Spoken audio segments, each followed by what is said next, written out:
My name is Ritik Malhotra. I'm the founder and CEO here at Savvy Wealth, and we're really excited to sponsor this webinar today. So, as folks know, today's topic is your path to retirement, mastering the financial basics. And I'm honored to be joining today by Keith, who is an expert in this field and just a wealth of knowledge, no pun intended, related to this topic. So, Keith, I'll pass it to you to give a quick introduction to the audience. Ritik, it's a pleasure to be with you and the group today. I've been really looking forward to this discussion. Again, my name is Keith Lawrence. I had the great honor of spending 32 years at the Procter& Gamble Company. One of the features of P&G is many people retire in their early 50s, and I saw while I was working there, people that couldn't wait to retire to go do whatever. Within 6 months, they'd be wanting to come back and their job. And typically, I heard two things. One, I was bored by 10 o'clock in the morning, or my wife kicked me out of the house. So that's where we began this journey about 25 years ago, myself and one of my coworkers, Alan Spector, to really understand what retirement's all about, first for our own use, but since then we've been able to coach and train and interact with thousands of people across the country. So hopefully in the next few minutes together, we'll be able to distill down 25 years of experiences to some nuggets that will be helpful to the group. I love it. Well, thank you for that, Keith. Why don't we kick it off? Just let's start broadly in terms of retirement. How did you get involved in the topic of retirement and what you do today? Yeah, as I mentioned, I saw a lot of my colleagues and friends and even family members that struggled with this concept of retirement. And again, there's this misperception that it's like a carnival cruise. I'm going to sail off into the sunset and have a wonderful, 20, 30, 40 years of my life. And unfortunately, it's one of the biggest transitions that people will face in their life. A lot of things change, particularly if your life has been your work. And as a result of that, they struggle with this transition. And most of them are not prepared as a result of that. And so, again, this myth of it's easy or I'll figure it out later or I'll figure it out by myself lead people to be unprepared. And as a result of that, the statistics are pretty eye-opening about what happens during the first year of retirement. Many people are depressed. It hasn't turned out what they wanted to be. Unfortunately, the baby boomer group, it's the fastest growing divorce rate in our country. It's sadly also the highest suicide rate in our country. So again, one of our goals is to help people understand retirement is great if you plan for it across many dimensions, not just financially. And we want to make sure they don't become one of those sad statistics. It's a great point that you bring up in terms of the statistics and challenges here. I'm curious, kind of, have you seen folks been able to turn that around and make the statistics in their favor? And if so, what are the things that really help bring them out of that? Well, first of all, it's just realizing this is not going to be just an easy transition. So investing some time upfront at any age, frankly, okay, being prepared to make this transition is important. And then even if they're into it and they're stumbling, investing the time, as we will talk about today, developing a holistic vision of retirement. Importantly, having some of the we call them crucial conversations with others to make sure that people are aligned about the decision you're making. And then certainly partnering with a great financial organization and financial advisors help you figure out, can you fund all of that is very important. And we have countless success stories to answer your question of people that have come back and say, oh my gosh, thank you for saving my marriage. You're helping me live the life that I was struggling with, but always like the mission statement of Savvy here, live the life that I aspire to live. So countless examples of people that were either struggling with it, that have figured it out, or they knew they were going to face some challenges, but they were able to kind of jump from this despair stage of retirement to the rejuvenation stage, as we call it. And I think that's a really key point here, and core to our mission of just living the life that you want to live or you aspire to live.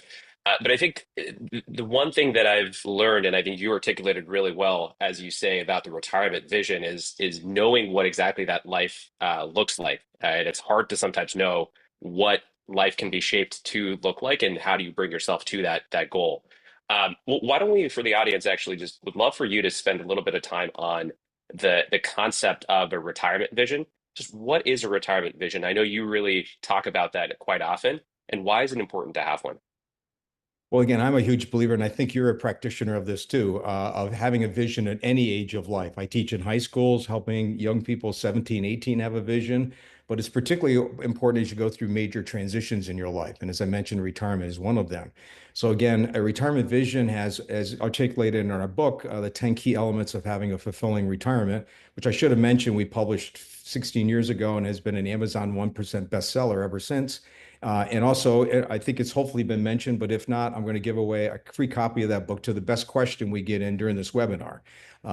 But again, there's 10 keys of having a fulfilling retirement. And again, the more you can think about what does my future state look like? Having some initial thoughts on a piece of paper, having them in your mind is not sufficient. Writing them down is really important. We all know the value of planning, but more people, spend time, planning their vacation than they do the next 30 years of their life. So thinking through these 10 key elements, finances is one of them, but there are other key elements about maintaining my well-being. How do I make sure I have the energy and the physical vitality? How do I have connections, healthy relationships in the next stage of life? The average baby boomer has one and a half close friends. Okay. It is really sad. We live in a lonely world, for example. All right. How do I have fun in retirement? What are my pursuits that I'm going to be doing? How do I might give back to the community? What's my purpose going to be?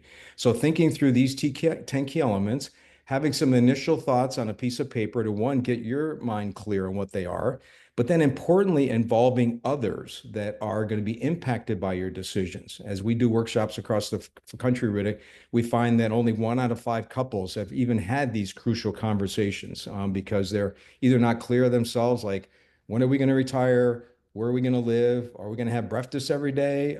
There's a famous saying among spouses, I married you for sickness and health, but not for lunch every day. All right. So again, there's a lot of these misperceptions. So it's important to have these conversations to refine your vision, but then at least you have a North Star to shoot for. And again, we all know the world's going to change, the vision's going to change as your situation changes, but at least you're not wandering through retirement and potentially getting lost. You have a vision that will help point the way. I love the structure behind that. And there's as you mentioned, the 10 key elements, and each of those, I'm guessing, has a number of different questions that you can ask yourself and perhaps others, your partner, family, et cetera, to really kind of hone in on what exactly each of those categories means. Uh, it's interesting actually because I was thinking about how life doesn't present the opportunity to think about this, or well, at least growing up for me, we were encouraged to think about to really dream in terms of you can do whatever you want, whatever you put your mind to. As a kid, you're told to expand your horizons and understand what do you want to be when you grow up. And it's interesting because the practicalities of life whittle away the sense of dreaming as you get older and older. And when you're posed with this problem of figuring out the retirement vision, it almost seems like you have to dream once again. It's a muscle that you haven't practiced for some time. It's how do I answer these questions? Why, and even just earning the right to answer these questions of, well, what does well-being look like for me and my family? Or what does fun in retirement look like? Because the practicalities of life have eroded those away. And I find it that, there's almost a nice balance where if you have the opportunity to think about retirement and plan for it, you can think about what are the practical parts of life that you want to make sure exist. But then some of these questions on, well, what does fun look like? What are the pursuits that I want to have? Those are the areas that are truly expansive again for the first time in one's life since they were a kid. You are so spot on with your points. One of the exercises in this group, because a lot of people have atrophied that muscle of dreaming, the pressures of life, the pressures of career, the pressure with kids, it's hands-on, just daily survival, right? And you're not dreaming. So in addition to creating a bucket list, if you're not familiar, we ask some simple questions. So, what did you like to do when you were 10 years old? And a lot of people had dreams back then. What did you like to do when you were 10? Would anything come to mind? As we're just thinking about it here, Riddick, anything, like I loved to do X when I was 10. It, I'm thinking back. I mean, at 10, uh, Oh, it's not that long ago for you. Come on. For me, it's a long time ago, but not for you. So, at the time at 10, I was just fascinated uh, by all the things that 10-year-olds are, just video games and, being able to go and play outside, and basketball was a real big passion of mine. And it's funny because one of those things I actually ended up making led to what I eventually made my career, which is I just loved video games. Yep. And but that the rule of the house was we can't just get a new game at any time. It was pretty strict on what playing video games and being on the computer and what that time was. And so I figured, well, hey, if we can't just get any games, why don't I go and figure out how to make games myself? And that led me to understand, well, how do I, get into to programming computers and trying to make my own games and so on. And it's funny. Well, first off, I haven't answered that question probably in such a long time, but just as I'm thinking about it, I'm smiling, right? And it's this Well, and that's the activity. point. That's the point. A lot of us had these dreams, right? Some of them gave us, some pointing the direction to what we might want to do in the future. There's a common thread there between your video games and your success in technology, right? But there's a lot of these that, again, had these dreams and aspirations that, again, life came about and we set them aside. And so I find people at all ages later on, but even when they get younger, that's like, why am I not doing that? I maybe have the time and money and whatever. And so they kind of revigorate themselves to go out and have fun again, right? Because you don't want to be, pick an age, 60s, 70s, and 80s, looking back and having a lot of regrets of, I wish I did this, I wish I did that, et cetera, et cetera. So again, that's one of the powerful exercises to your point of let's dream again. Let's, have a bucket list. We also have a concept called practicing retirement. So even before you are retired, any age group, okay, think about what you might like to do in retirement and start doing it now. Take a day a month, a day a quarter. I had a person, for example, that thought he might like to run a fly fishing place in Montana when he retired because he loved the fly fish. All right. So he started doing it, realized he hated it because of all the bugs out there. He couldn't handle it. Okay. So again, it gives you some insights into what the future might be for you, or it might help you get clarity of, I really don't want to go do that. So dreaming about your future in the context of a vision, and then engaging your significant other, your family members, your kids. Hopefully, you have some friends, maybe getting their alignment, their buy-in makes the journey go much more smoothly. So it's an interesting point you brought up related to, there's no time frame on when you're supposed to actually go and do this exercise. But I often find that the inertia to actually go and do this exercise, actually execute the plan and the vision, sometimes that can get in the way. And I think one of the other elements as well is that, well, you and your partner might be on different timelines. I know that was one of the questions that was also passed in, but I think that's also a really good point of, well, how do we make sure that timing and inertia really kind of are ripe for actually doing this retirement plan and not just leaving it as a plan, but actually executing on it? Curious what you've seen works. Well, absolutely. And again, I know I want to get back and talk to you because I know you have invested some time working on your vision too, right? But again, a lot of people don't talk these conversations about what their vision of life might look like, retirement, midlife, whatever, because one, they're not clear themselves. All right. I ask a lot of people like, what's your vision on when you're going to retire? "Well, I don't know when I have enough money." Well, what does that look like? I don't know. Okay. And they just wander, or they live on what I call someday I'll. Someday I'll work on that vision. Someday I'll get a financial advisor. And then they wake up a decade later and they go, oh my gosh, I'm not in a very good place. Okay. So again, I think part of it is they're not clear or they're concerned about what their spouse is going to say. And then they end up drifting apart. And that's not what you want to do. So having the courage, and again, one of the tools that we'll be suggesting that each person on this call, they can use me as an excuse, right? It's like start having these crucial conversations with your significant others. And this is where an advisor can really, really help a couple or even an individual get clarity, right? Can be an unbiased resource to help people start triggering some of these important conversations. So, but I know you've been through this process of developing a vision for your life, Rita. Could you share kind of what you did and why you did it? Absolutely. So I think for context for everyone here, I was very fortunately given the opportunity to think about this at a young age. So I started a company out of college. We were very successful in building that company, and eventually were acquired by another company that went public the year after. So I tell everyone I had the best problem in the world. Went from being a broke college student to having life-changing amount of money. And I look back and thank whoever really kind of gave me the insight at the time. But instead of being a young person that made bad decisions, once we had such a windfall, I had the foresight or had the advice given to me to say to be careful with this and really think about what exactly a windfall like that can actually unlock for me. And the thing that I remember thinking about is, being careful with this means that I should go and get some professional Mhm. advice on what exactly I should do with this money. And so I went and searched for a financial advisor to actually help me understand what are all the ways that I can take care of the money in order to achieve the goals that I had slated out for my life. And it's funny because that's as far as I got until I realized when I finally was working with a financial advisor that understanding what those goals are and who else needs to be involved in them is actually a very complicated process. So I like the fact that you had this very structured 10 areas to think about. For me, it was asking some of these tough questions, but it was really coming from two different places.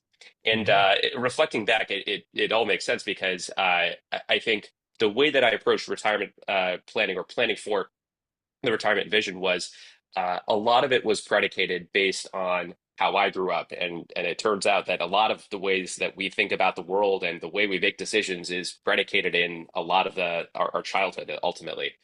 Yeah. And there was two elements of it. I looked at what are the practical elements that I really care about, and to me that meant what do I want in terms of family, lifestyle with my partner, kids in the future, my parents, et cetera, and kind of extended family as well. And the thing that kept coming out for that area was certainty of outcomes. And I Mhm. think it's one of those responses of, across any of those areas that you described, I said, well, it would be great to send kids to college and, have this kind of a lifestyle, take these vacations, et cetera, in retirement.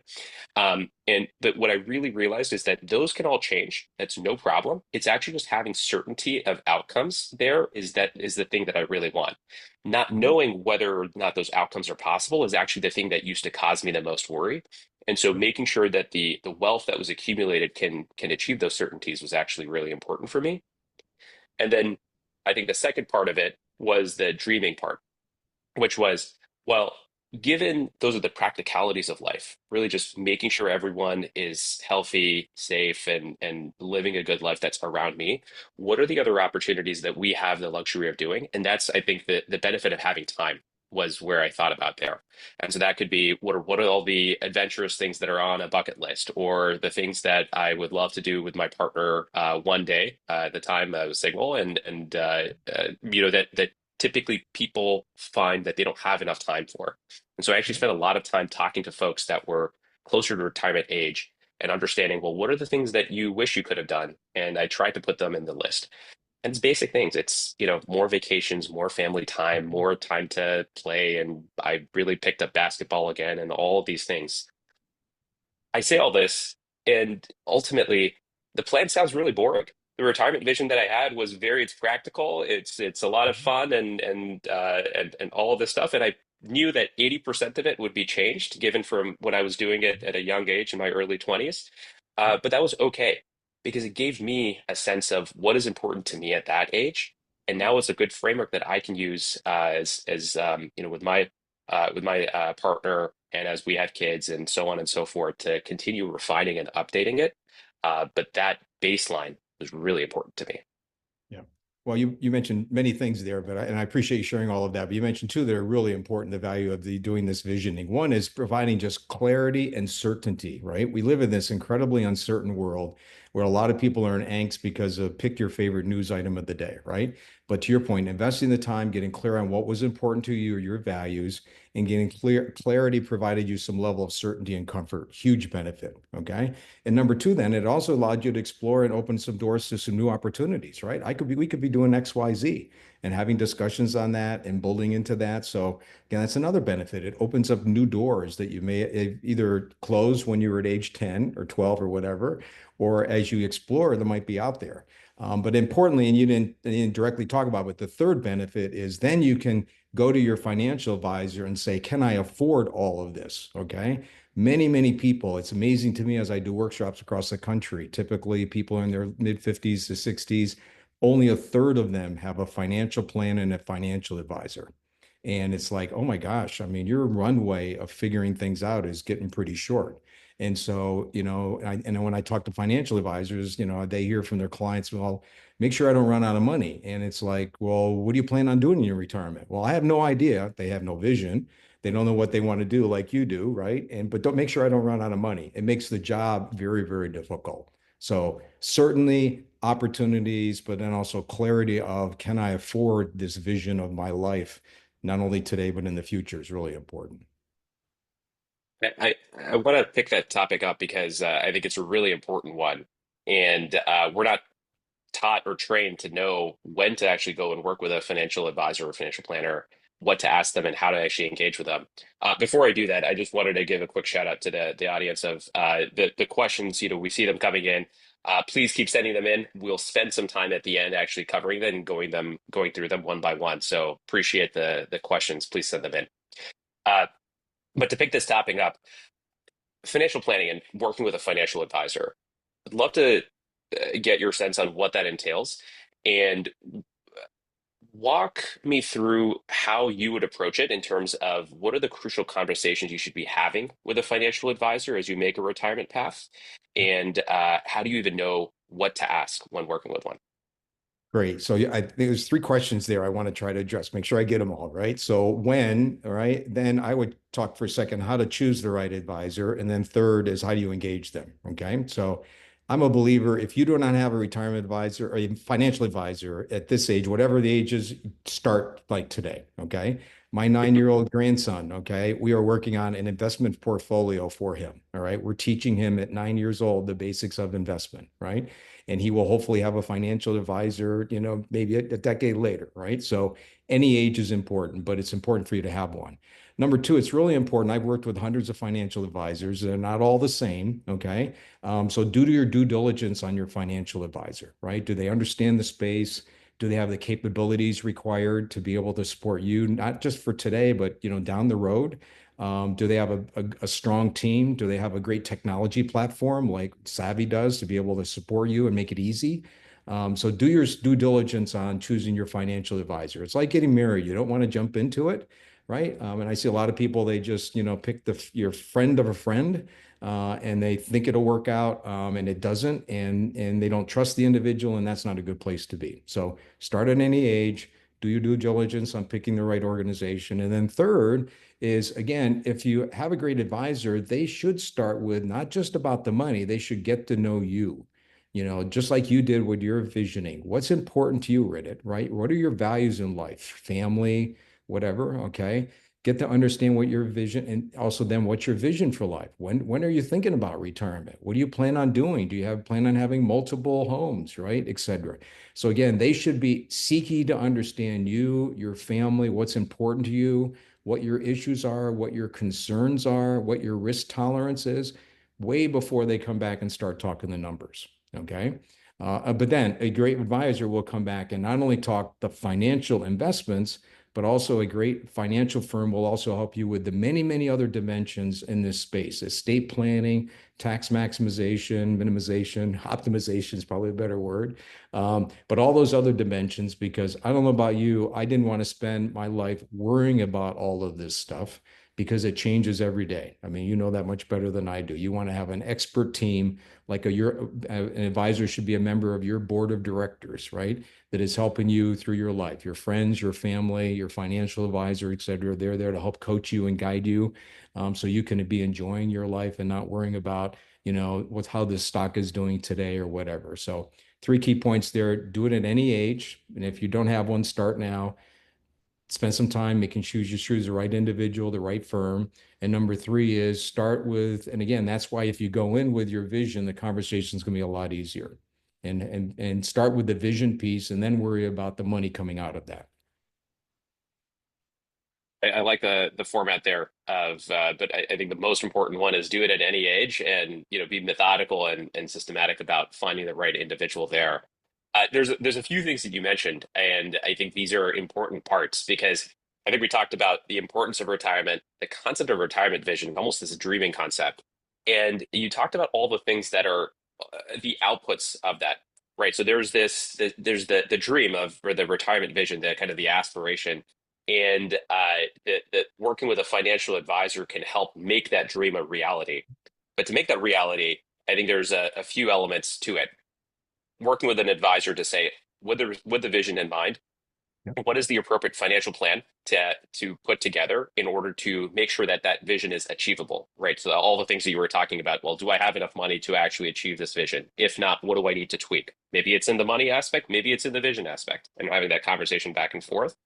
And I think the tax optimization, to your point, estate planning, I'd say maybe even risk management with insurance or whatever else. Those are some of the key elements that are the building blocks that make up the execution layer. And I think that's the part that's really, really difficult. To me, it always felt really hard to figure out how am I supposed to do all of this in order to make the vision a reality? And so I always viewed this as the financial advisor is over time becomes part of your trusted circle, right? Just like a friend and family member. Yeah. And but the main thing that they're really helping you do in the early days is really translate the vision into true execution. And it's these building blocks that really help. Yeah, you said it very well. I mean, this plan is a holistic plan, right? It starts with your life plan because that's kind of the foundational, but then there are many other dimensions, the financial piece, the taxes, the estate, et cetera. So that's the planning piece. But then there's the ongoing execution of that. Many people, don't aren't able to execute their plan very well, okay? Or they make rash decisions when the market goes south. Let's sell everything. We know that's a really bad thing to do. So having an advisor there that can keep you on track, having quarterly, semi-annual, annual reviews, right? To make sure is here's where we're at, here's what we're doing to adjust. Let's not do anything rash here. So having that for your person at your point, your inner circle that has your best interests at heart can make sure that you're making the right decisions to not only execute the plan, as you said, but also then as time changes or circumstances changes, you end up having kids, starting up 529 plans for them, whatever. Okay. They're helping you refine that plan and adjusting as you go. I sleep much better at night knowing that I've got a great advisor that if something happens to me, they can, in a heartbeat, kind of not only manage the finances, but help my family deal with all the other aspects of life. So hopefully they've missed me a little bit, but I rest more assured that at least there's somebody there that can help them with that transition. I'm glad you found someone that's trusted and can help you through that. You mentioned updating the plan. How often do you update the plan? Again, I know individuals that look at their plan every day. That is not me. Okay. There's much more fun parts of life than checking the stock market. I trust my advisor and you and others to worry about that. Okay. But no, we have a formal touch base every quarter, review the plan, how well we're doing, et cetera. If there's something crazy going on in the market or I hear something, we will chat as needed. But again, it's a quarterly review and then a deep dive every once a year to go through all aspects of that, particularly around tax time. Very helpful. It almost sounds like as you were talking about the three things to really look for as you're thinking about making the retirement vision a reality. You mentioned the second part was really picking the right person as the advisor and also the firm that's enabling this. And as you're even talking about how you're thinking about approaching it of, look, I don't need to check the stock market every single day. Quarterly updates are good for me and just the ways of working. It reminded me that the picking the right person and firm is actually one of the most important pieces. And it's similar to, for folks that have run businesses or managed people, hiring the people and finding the right culture fit is one of the most crucial things when it comes to work. And this is, for a member of your trusted circle, the equivalent is true. I remember the elements that really spoke to me when finding a financial advisor for myself was aligning with my values. Very Yeah. analytical, problem-solving type of thinker, and really like systems and frameworks. Found an advisor that followed similar types of ways of working, and someone that set goals from the onset and continued to refine them rather and then work backwards. I know it's a popular concept that you really believe in. And so finding that individual was the most impactful piece for me. So I wanted to double click on that point. Absolutely. I mean, any partnership, you need to find the right match, right? And there are many elements of that. You mentioned cultural fit, right? Personality fit. I mean, risk tolerance is a huge one. Data being database versus driven by the latest news in the marketplace, right? And again, it all boils down to trust factor too. Do you really, really trust your advisor to have your best interest at heart? I unfortunately have worked with financial firms that are all about selling their latest product whether or not their client needs it or not, because there's some back end fees associated with that that benefit them. So again, you really have to do your due diligence. And I personally learned this the hard way. I mean, I ended up having some missteps along the way. I've learned a lot personally, but many learning from others too. So making sure that you partner with the right firm, and then also has as Savvy does, has a very easy to use platform to make this complicated space easy to navigate. I think is really important. Some financial firms make it very complex and sophisticated, and part of that I think is to kind of hide what's going on. But again, I think if you're a firm that you're partnering with is somebody that makes it, I call it Sesame Street simple to work with. I think that's a huge benefit. I love that. We might use that in some of our marketing. Um, y- you mentioned something that I think is really important as well, where we've talked about the dream, we've talked about executing on it. Everything Yeah. sounds great, but you mentioned there's some missteps along the way. Curious, what has gone wrong that you were able to correct, or what have you seen gone wrong with others that you've worked with?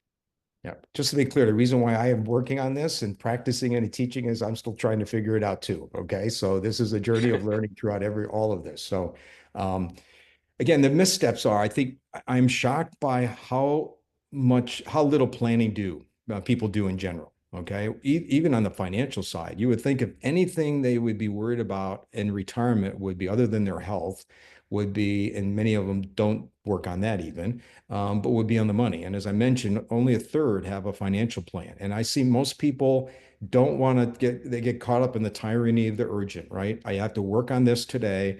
My job's really important, Keith. You don't realize how important I am here at this job. Okay. So leave me alone. I'll work on this later. Okay. And trust me, the minute you retire, you will be a distant memory within a very short period of time. That's nothing to do with you. That's the dynamics of it. So they feel pressured by their current job. I don't have the time. They don't do the planning. And then they end up again they miss out the whole value of compounding. The earlier you get started on your financial plan, making the right smart decisions, compounding is adding up over those years, right? So I think the missteps is they don't take the time to make this a priority, to go at least get their thinking together on their personal vision, hiring an advisor, having the conversations with others.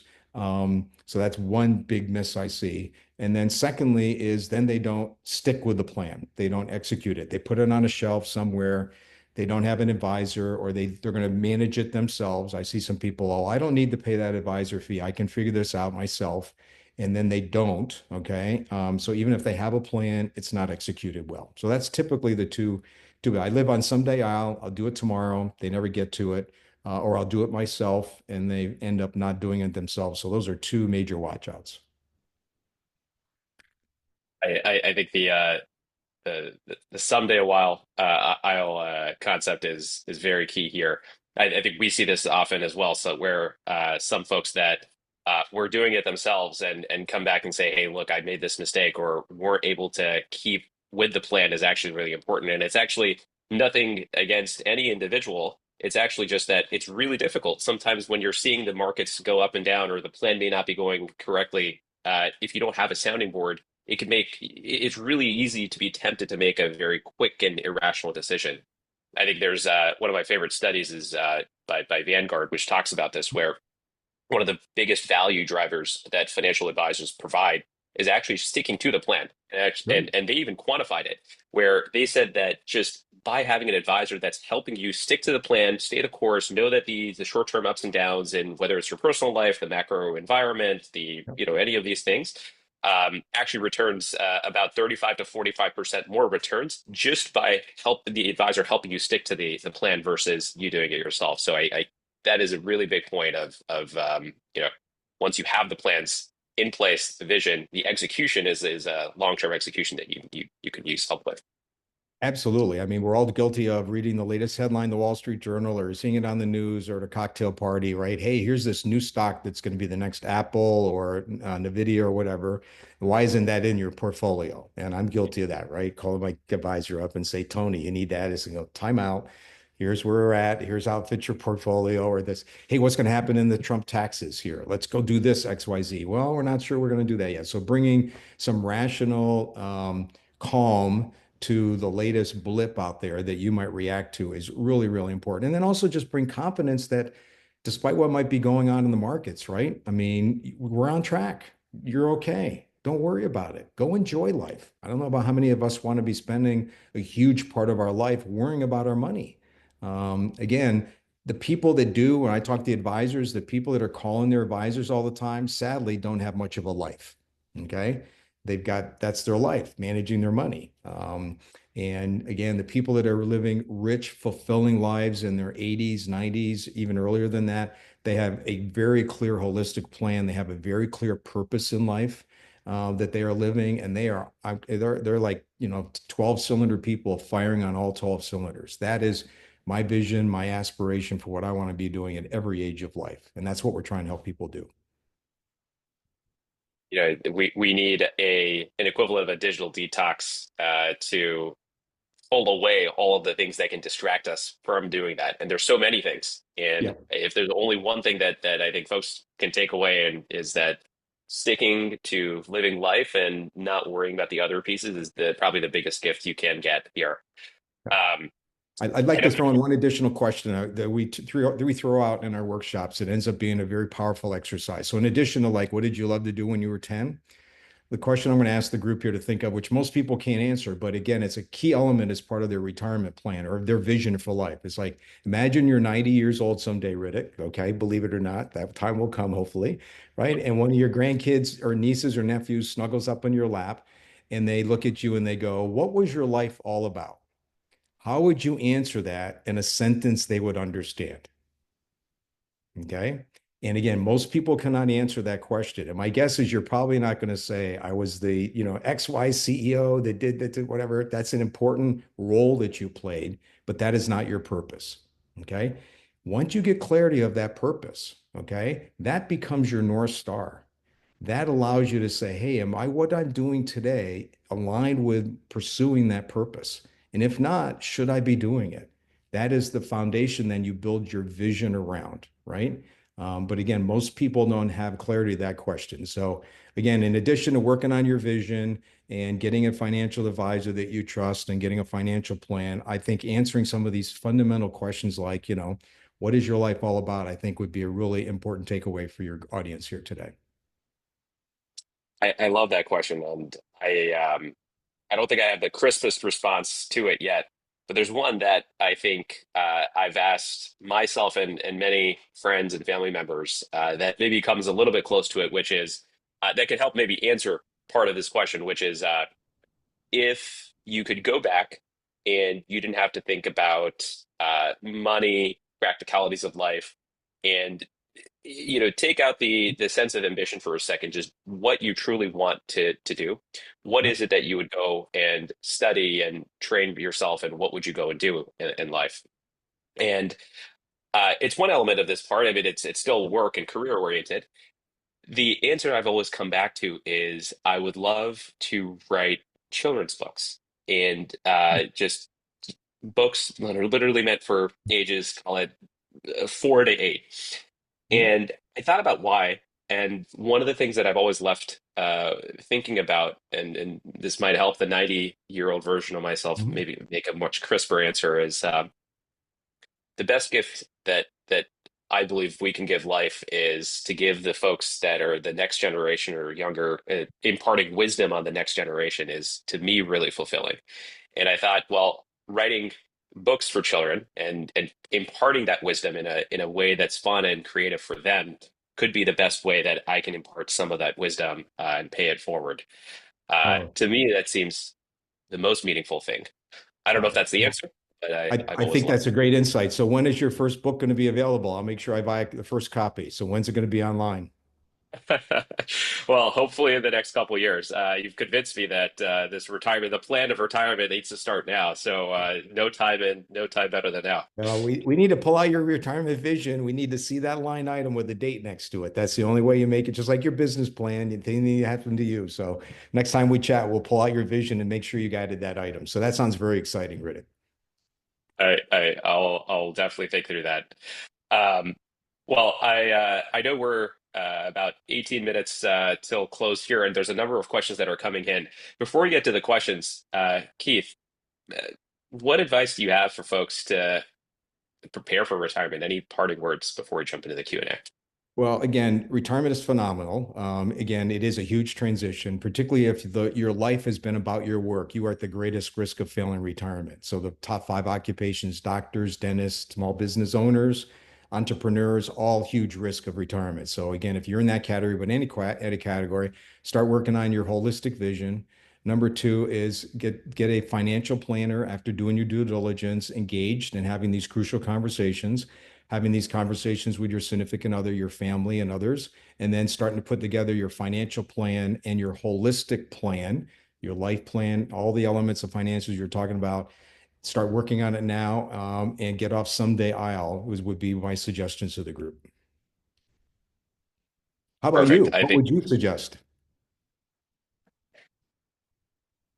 I think I'm in agreement with all of those areas. To me, I think it's staying the course and sticking with the plan. I focus on the execution a lot, where once you've done the dreaming, the execution matters a ton, and it's a really long journey. It's whenever you start the journey towards retirement, or whether it's now, making sure you're not deviating and too far off course, and keep updating the plan. And I think that's the second point here, where the retirement vision and the ability to achieve it is not a solo journey. There's a lot of folks around you. There's family members, friends, etc. So involve them and continue validating the retirement vision of, is this truly what you want? Because it likely involves other people as well. And it's way easier to correct once you've had those conversations as well. So those You are my got two. it. They can be partners in life. They can be accountability partners, give you resources. I mean, there's all kinds of benefits to having that surround sound yourself with that group that can help execute that vision. So I agree with your fourth point, I would add, of once you got the plan, then go execute it. 100%. Uh, well, I think this is a good time as any to switch over to some of the Q&A that's coming in. So for folks, please keep sending the questions in. We'll get them in order. We have some great questions here. So I'd love to just, what I'll do is I'll just repeat the question out for the audience, and Keith, one of us can take it, and we'll just keep going one by one. So let's see. We have a question here. What are the reasons people are uncertain about putting together a financial plan and working with a financial advisor? And how do you overcome those uncertainties? Well, I think we touched on that briefly. And again, let's see how many of these questions we get through very briefly. So I'll kind of quickly answer them, and feel free to add your thoughts to it, right? But one, I think there are so many different financial advisors out there. They're like, who do I pick from? How do I pick, right? So again, there are resources available about criteria you can use. Okay, so go interview them, whatever. So I think they're hesitant about, how do I get, find someone, do your due diligence on that. And then secondly, how do I even engage them? So again, go in with a conversation about, here's my vision for retirement. Can you help me put together a financial plan to support that? So those would be the two things. Work on your vision, go out, do your due diligence selecting one. I think that'll help you get off the dime on this one. I think the only thing I'd add is sometimes even just the inertia can get the better of us, and understanding what the value is of a financial advisor sometimes is the thing that blocks us from even looking for one. Overcoming it, what I'd recommend is just to Keith's point, just going out and talking to a few financial advisors. I mean, just the meetings are free, right? The first few, just to get to know someone and seeing if you click with them, and that itself will help with the inertia. I know it certainly helped with me, and it has helped with a number of our clients as well. Um, let's see here. How do you know if you've have saved enough for retirement to live comfortably and provide long-term care as people live longer beyond you? I think we've touched on this, but Keith, would love to take your Yeah, take. again, this is where a financial advisor can be coming back, do a Monte Carlo analysis and others to say, do you have enough to live comfortably? And also, retirement doesn't mean, another myth is, I'm not working. Okay. I call it, I didn't retire from P&G. I graduated from P&G, and I'm on my next chapter. Okay. And I'm convinced I'm going to, quote unquote, work and earn some money, probably, maybe as a result of that, until I die, because part of it is just the value of keeping sharp. Okay. So again, your advisor should help you figure out you have enough. And then secondly, on long-term care, that is a huge issue and a need that people have. And there are many, many great financial options in this day and age to help fund that, but also provide life insurance as an option, et cetera. So again, you're a great financial advisor who can help you figure out the answers to both of those. Perfect. Uh, This one's a good one. Nice segue into. So, what do people struggle with the most in retirement? For example, having enough funds in retirement, trying to plan what activities they do, something else. Again, it really depends upon the economic group, but I find most of the people run out of meaning before they run out of money. Hmm. Think about that for a second. They run out of meaning before they run out of money. There's many different stages of retirement. There's the anticipation stage. I can't wait. Then there's the honeymoon stage, typically 6 to 12 months. I don't have to do what I need to do before I can just goof off and whatever. But then quickly they get into the despair stage. And the despair stage is typically not about the money. It's about, oh my gosh, the average retiree watches 49 hours of TV a week. So it's really the biggest struggle they have is what do I plan on doing? And again, the more you can think about that ahead of time and actually start practicing that before you retire and have those activities in place, it's going to be a lot smoother transition for you. I can't tell you the number of folks that I've met and friends who've been awarded the luxury of selling a business and now have enough to think about retirement, but they are the most depressed because they don't know what to exactly do. And I think there's no shortage of money, but I think the shortage of meaning is actually what's holding them back, and so they're spending a lot of time thinking through that. I love that. Um, see another one here. In addition to finances, what are three crucial areas that you advise individuals to consider for a happy retirement?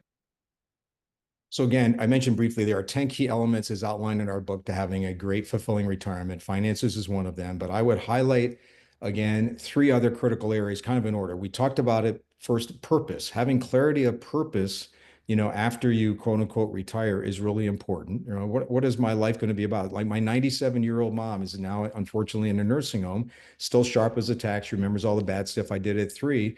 Her daily purpose is she's been playing the piano since she was 6 years old.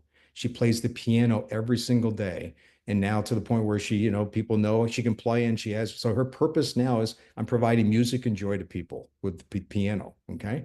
So find your purpose. Another critical one is, as I mentioned, connections. Many people get lonely in retirement, right? As friends and family die members, die off and whatever, or move away, or they don't have the connections with people at work, et cetera. So again, spend some time actually working to strengthen your connections. And then last but not the third area would be just your health and well-being. Many people neglect their health and well-being. And if you don't, do all the things that we know is right, nutrition, exercise, strength training, et cetera, you'll pay the price quickly as you head into retirement. And then you're not going to be able to do the things that you might have the money to do or that you might want to do. And Keith, you mentioned the list of the 10 pieces and the book. Do you mind just repeating what is the book title? It's called Your Retirement Quest, all right? The 10 Secrets to Creating and Fulfilling a Fulfilling Retirement. Perfect. And we'll send a link out afterwards with along with the list of the 10 areas as well. And on that one, any other resources you would recommend outside of a financial planner slash financial advisor? Well, again, I think there's lots of different resources on your board of directors, right? If you're a faith-based person, having a church community is very important. Some close personal friends who, are there for you, can, hold you accountable to be a cheerleader, et cetera, et cetera. Having a lawyer if you need be for estate planning purposes, having a travel advisor. Is really important. Having a technology resource. I mean, AI is dramatically changing our world. I recommend everybody at every age get immersed in AI because it's going to be a very different world we lived in. So, do you have a technology expert, maybe a young person like yourself who's a master in this area that's kind of helping you figure that out? So, there'd be a lot of different resources I'd have beyond just the financial advisor. Perfect. There's another question here. I'll take this one. Question is, would you recommend having more than a single financial advisor? So generally speaking, the the recommendation is to work with one single financial advisor, and they're going to be really good at identifying what are the different areas and specialties and needs that you might need, and they're recommending other individuals to work with you as well.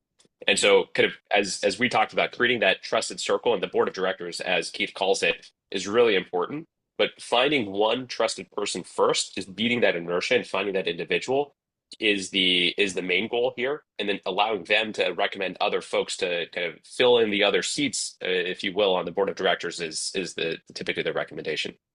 Absolutely. I couldn't agree with you more on that. But again, I would choose a firm that has a deep bench of talent too, right? You don't want to have a financial advisor who's in his 70s, right, all by himself, right? Because if they're not in the business anymore, what do you do? So having a bench of talent behind them that can not only bring expertise, but continuity is particularly important. So um, I know we have a couple extra minutes here. Can we have some fun here, Riddick? I'll throw a couple other questions that typically come out during our seminars, and we'll see how well we do here. Is that Yeah, okay? let's do it. All Let's do right. it. So we haven't rehearsed this, so we'll see how this goes, right? So typically the question is, say I'm married, I have a traditional couple, whatever. Should we both retire at the same time or not?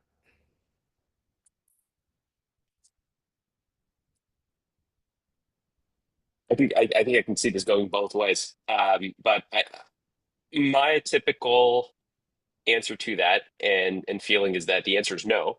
And I think it basically is because it's already difficult for one person to go through the journey of finding meaning, and I've seen it with so many of my colleagues or former colleagues who are in this mode of having a lot of money but actually not having enough meaning. And so actually having one person do it first and allowing them to really be the guidepost and bringing in the other, and having them glide path into that retirement is the way that I typically would recommend it. That it just shows you how smart you are. And you haven't even read the book, right? So again, that's exactly right. You do not want to have both individuals going through this massive transition at the same time. So we would recommend spacing them out by a year or so. Let one person get their new footing on the ground, figure out what that looks like before the next individual does that, right? Another question we get is, should I move someplace else in retirement? Oh man, I was nearly a culprit of this. And I think I was thinking about, well, it could be better for taxes or it could be better for this thing. The thing I personally learned and now I recommend to everyone is do not don't move for a reason that doesn't line up to the retirement vision. So if your vision is to be in a nice sunny beach and that's what you want, absolutely make that move and make it a part of your plan. But I often find that folks making the move, one of the key things to consider is your community. As I think you mentioned earlier on, I think the average baby boomer today has 1.5 close friends. So Yeah. community is one of the closest best things that you can retain. And so if you're going to make a move, just make sure that you're retaining a sense of community, but don't do it for reasons of tax optimization and things like that.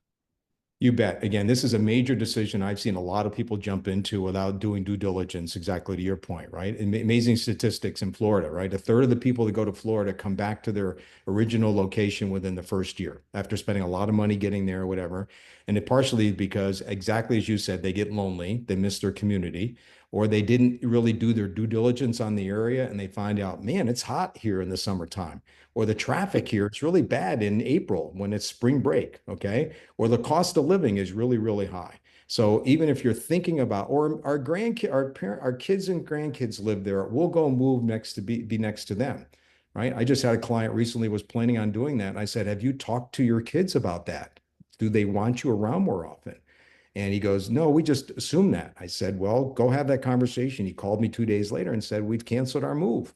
They love us, but they don't want us being around every day." Okay. So again, this is back to the crucial conversations. Take your time, due diligence, talk to some of these major life decisions before you jump into it and make a big mistake. 100%. Involving family is key. They're a big part of the plan. Um, well, Keith, I got a fun one for you, and I think it's a question from the audience. What's the best or most fun thing you've personally done in retirement that took you out of your comfort zone? Having grandkids. I mean, thought I was a good parent. Think I'm a good parent. Our kids have done very, very well. But now that we have four grandsons and just watching them grow, being part of their lives helps keep me young. Be able to get on the floor, play with them, dust off a lot of the old hobbies I had that they're interested in, expose some new ones. But I've worked with many, many different companies now. I continue to travel the world. Had a lot of fun with my wife as we've done things. Continue to work with exciting clients like you and others, learn a lot from them. But by far the most exciting thing is have grandkids. So if you get to that point in your life, it is more than what's advertised. So I think it's a very consistent answer. Is there anything that you found yourself doing that you never thought you would do with your grandkids? um, let's see, skydiving, does that fit the list? We haven't done that yet. I did that with my kids. Have I done anything that I didn't think I would be doing with them? Well, all of our kids were, we had daughters, right? So all of our, we have grandsons. So now I'm doing a lot of the things like we don't have Barbies around, we have GI Joes around, right? And we have Lego sets all around and things of that nature. So I'm doing things that, frankly, I did when I was a kid. Fortunately, my mom saved a lot of our toys from that age, all right, from the 60s and 70s. So I'm now doing things that I didn't do with my kid, our kids, our daughters, and I'm now having a chance to do with my grandsons. So, and they're teaching me to learn some new things too, right? Like, pick your favorite robotics Lego that wasn't around when I was young. That's forcing me to live, but that's helps what's keeping us young too. So all good. I love it, and I could just hear this and see you smile when you're talking about that. So it's true kind of passion and joy. So I love seeing that. Absolutely. So again, I hope this has been helpful to the group. Again, if I had to just summarize the messages here, again, it's don't wait, work on your personal vision, get those that love you, that are in your life, aligned with your vision, or get clarity at least, and hopefully get aligned with their vision too. You don't have to have one vision for retirement. You can have his, hers, and ours. Okay. I should have probably clarified that. Doesn't have to be the exact same vision, right? Then get a financial advisor and a financial team around you, and then don't wait and execute with excellence, as Ritik has said. I think those are perfect ways to leave off. Uh, with that, Keith, I'm really glad to have you join me in this conversation. This was super fun, really productive. I love the structure and how you thought about this so meticulously, and it's clear that you've given other people and you have the joy that you so aspire in your book and your teaching. So, again, thank you for joining us, folks. You heard it here. Discussing retirement, regardless of age, is importantly incredibly important. So I want you to share some of the key points that we discovered today with your partner, your family, and really start thinking about those. Of course, we're always here to help at Savvy, a number of great financial advisors whenever the time is right for you. And with that, we'll call it a wrap. Thank you all for joining. We'll follow up with all the links and the books and that we talked about in this one. Hope everyone has a great rest of your day. Thank you all. Thank you, everybody.